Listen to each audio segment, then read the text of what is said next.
Hello and welcome to this history podcast. Now today's one is going to focus on the membership of the League of Nations. Before we've looked at their aims, we've looked at their organisation, how they were set up, and now we're going to look at who was part of the League and the whole membership system.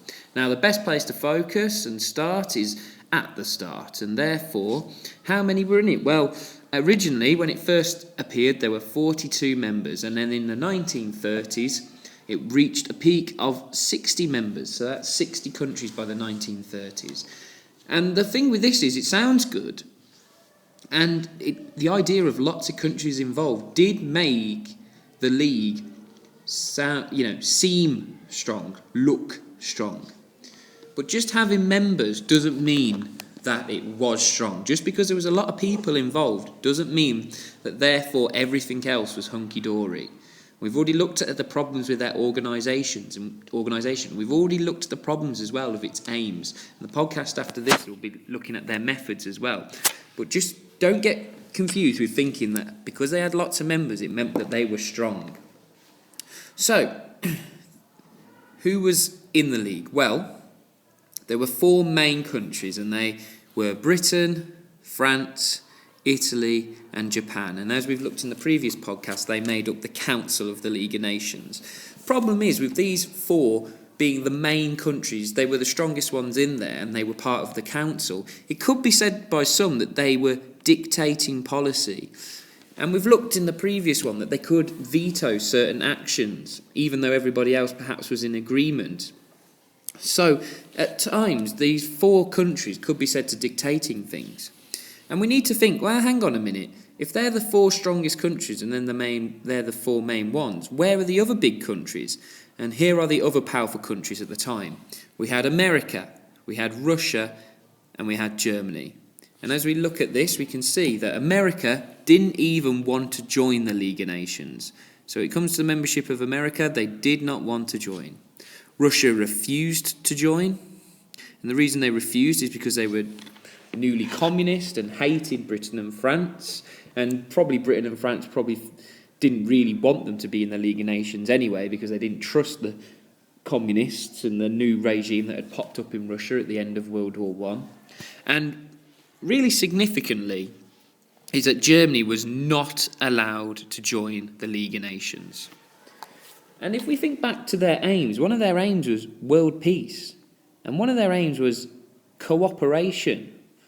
And here, three major, huge countries are not involved at all. And one of them is not even allowed to join. So straight away, at the beginning of the League of Nations, when it comes to membership, we have to say, are they keeping to their aims?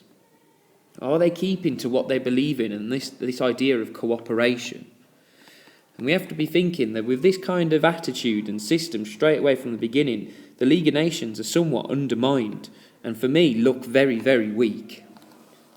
Now, we have to ask the question, well, therefore, why was America not involved? We know that Woodrow Wilson, the President of America, came up with the League of Nations, but why is it then that their leader came up with it and yet they were not involved when it started? And the main thing to remember is this idea. They did not want to get dragged into another war. And a lot of Americans felt this. They did not want to get dragged into another war. They believed, and quite rightly so, that they had saved Europe at the end of World War I. And they believed by being part of the League of Nations that once again they'd be the backbone of the League because they had the most wealth and power and therefore would be propping up the League. And so would have to, once again, be leaders and lead the way in saving the day. And they did not want that. A lot of American people did not want that. They wanted to stay isolated and away from political international affairs. And one of the reasons as well is that perhaps the Senate were a bit annoyed that Wilson had just kind of gone off his own, on his own agenda and just decided to say they were going to have a League of Nations. And when he came back home, the Senate were like, no, you didn't discuss this with us. And that could be a reason. But one of the main reasons as well is that they just did not want to get involved in another world war. Now, straight away, because of that, the League's reputation was damaged. Okay, it was hugely damaged. Because the country who had come up with this idea and who was the they were the strongest country at the time in the world, didn't even join the League of Nations. They didn't even join it. So their reputation is completely undermined. They look weak. And now they all had to rely on France and Britain. Not reply, as I've written there, but rely on France and Britain. And unfortunately, at the end of World War One, France and Britain were extremely weak. They'd been, especially France had been hugely damaged. They weren't in a strong position as they had been before World War One, and the strongest country that would have been the most beneficial to help in the League of Nations didn't want to join.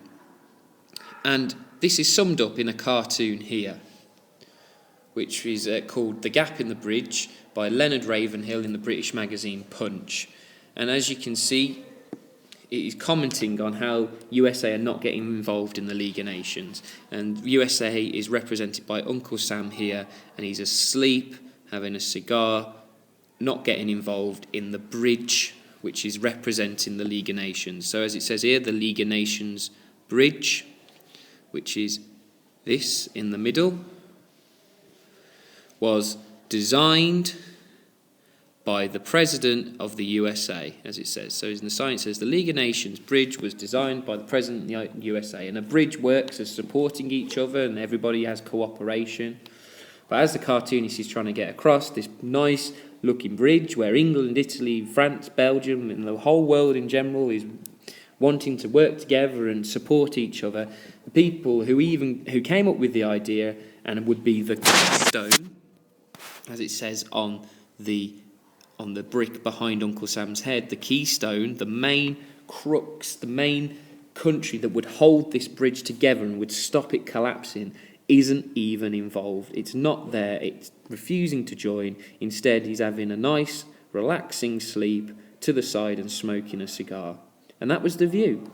How could this bridge, this League of Nations bridge, survive without its main member, without the person who had come up with it in the first place? And so when it comes to membership, we have to say this is a huge weakness with the League of Nations. And USA is a key factor in that. But don't forget as well, Russia wasn't there. Germany was not even allowed to join. And unfortunately, their membership was a problem throughout. Countries dropped in and out.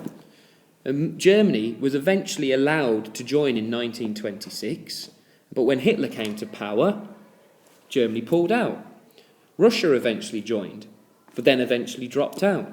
Italy, who was a main member and one of the councils, eventually dropped out. And it was this idea, if you were a member, you could easily come in and out.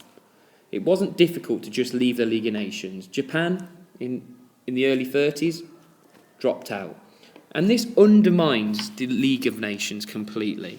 If you have countries that are taking advantage, choosing when to join, and then also you have to have certain countries are allowed to join. They have permission from Britain and France.